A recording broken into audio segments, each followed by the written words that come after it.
রাজশাহী বিশ্ববিদ্যালয়ের রাজনীতি যেন আবারও নতুন করে আলোচনার কেন্দ্রবিন্দুতে উঠে এসেছে।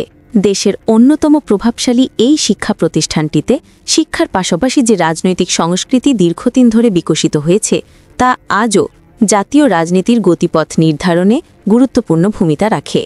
আর এবার এই ক্যাম্পাসে ঘটে গেছে এমন এক ঘটনা যা কেবল বিশ্ববিদ্যালয়ের পরিসরেই সীমাবদ্ধ নয়, বরং ঢেউ তুলেছে জাতীয় রাজনৈতিক পরিমণ্ডলেও।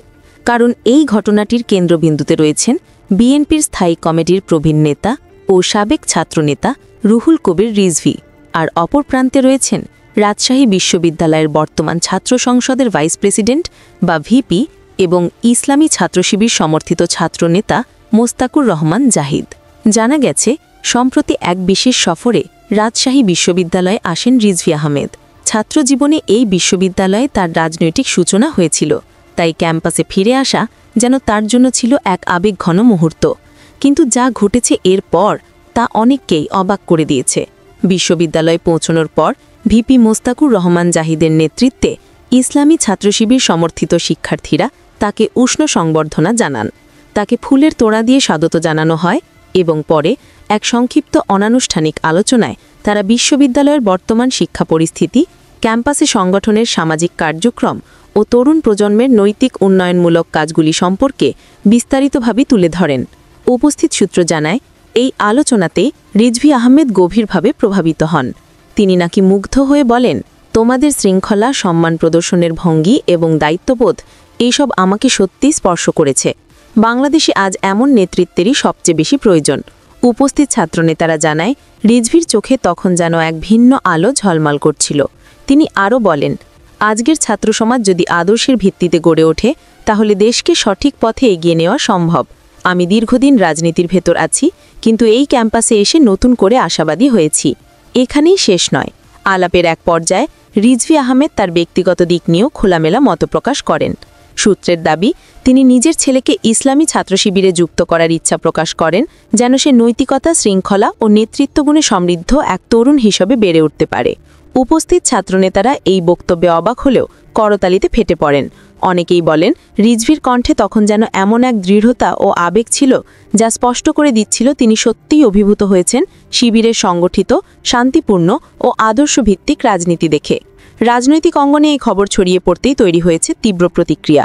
একদিকে বিএনপি মহলের অনেকেই বিষয়টি নিয়ে নীরব থাকলেও অন্যদিকে বিশ্লেষকরা বলছেন, এটি হয়তো বাংলাদেশের রাজনীতিতে এক নতুন সমীকরণের সূচনা হতে যাচ্ছে। কারণ বিএনপি ও জামায়াতে ইসলামী দুই দলের সম্পর্ক বহু বছর ধরেই নাড়া টালাপড়নে রয়েছে। একসময় 2001 সালের নির্বাচনে একসঙ্গে সরকার গঠন করলেও সময়ের ব্যবধানে দূরত্ব বেড়েছে রাজনৈতিক কৌশলগত কারণে। কিন্তু যদি রিজভীর মতো একজন প্রভাবশালী নেতা জামায়াত সমর্থিত ছাত্র রাজনীতির প্রশংসা করেন এবং সেখানে তার ছেলেকে যুক্ত করার ইচ্ছা প্রকাশ করেন, তবে তা নিঃসন্দেহে একটা শক্তিশালী বার্তা বহন করে। রিজভীর এই সফরকে অনেকে বলছেন রাজনৈতিক পুনর্জাগরণের মুহূর্ত। একসময় তিনি ছিলেন বিএনপির মুখপত্র, আন্দোলন সংগ্রামের অগ্রভাগে নেতৃত্বদানকারী নেতা, কিন্তু সাম্প্রতিক বছরগুলিতে তাকে তুলনামূলকভাবে নিষ্ক্রিয় দেখা গেছে। এখন তিনি আবার রাজনীতির আলোচনায় ফিরেছেন, কিন্তু ভিন্ন রূপে, যেখানে তিনি নৈতিকতা ও আদর্শের রাজনীতি নিয়ে কথা বলছেন। বিশ্লেষকরা বলছেন, রিজভীর এই বক্তব্য হয়তো তার রাজনৈতিক অভিজ্ঞতার ফসল। দীর্ঘদিনের রাজনৈতিক অস্থিরতা, দলীয় দ্বন্দ্ব ও আদর্শবিচ্যুত নেতৃত্বের ভেতর দিয়ে যেতে যেতে হয়তো তিনি উপলব্ধি করেছেন যে দেশের রাজনীতিতে আদর্শভিত্তিক তরুণদের পুনরুত্থান ছাড়া প্রকৃত পরিবর্তন সম্ভব নয়।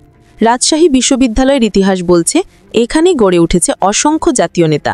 এই ক্যাম্পাসই দিয়েছে দেশের ছাত্র রাজনীতির মূলধারা, যে ধারায় একসময় দেশ নেতারা তৈরি হয়েছেন। তাই রিজভীর এই সফরকে অনেকে বলছেন ইতিহাসের পুনরাবৃত্তি, যেখানে এক প্রজন্ম আরেক প্রজন্মের হাতে তুলে দিচ্ছে নতুন আদর্শের শিক্ষা। অন্যদিকে বিএনপির অনেক প্রবীণ নেতা মনে করছেন রিজভীর এই অবস্থান দলের ভেতর নতুন আলোচনা সৃষ্টি করতে পারে। কেউ কেউ বলছেন এটি তার ব্যক্তিগত মত, আবার কেউ কেউ বলছেন এটি বিএনপির অভ্যন্তরীণ পরিবর্তনের সূচনা। তবে সব মিলিয়ে একটি প্রশ্ন এখন ঘুরছে রাজনৈতিক অঙ্গনে, রুহুল কবির রিজভী কি সত্যিই জামায়াতে ইসলামীতে যোগদানের পথে হাঁটছেন? যদিও তিনি এ বিষয়ে কোনো আনুষ্ঠানিক ঘোষণা দেননি, তবে তার সাম্প্রতিক কর্মকাণ্ড ও মন্তব্য অনেক কিছুই ইঙ্গিত করছে। রাজশাহী বিশ্ববিদ্যালয়ের রাজনৈতিক পর্যবেক্ষকরা বলছেন, এটি কেবল একটি সফর নয়, এটি এক ঐতিহাসিক সাক্ষাৎ, যেখানে পুরনো প্রজন্মের একজন নেতা নতুন প্রজন্মের ইসলামী নেতৃত্বের মাঝে খুঁজে পেয়েছেন দেশের ভবিষ্যৎ। তাদের মতে এই সফর রাজনীতির অদৃশ্য স্রোতধারায় এক নতুন অধ্যায় সৃষ্টি করেছে।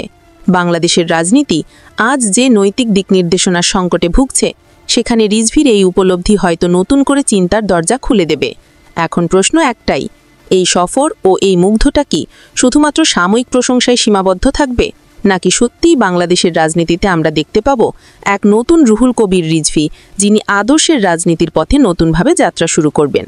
রাজশাহীর ক্যাম্পাস হয়তো এখনই লিখে ফেলছে সেই ইতিহাসের প্রথম অধ্যায়, যা একদিন রাজনৈতিক মোড় ঘুরিয়ে দিতে পারে।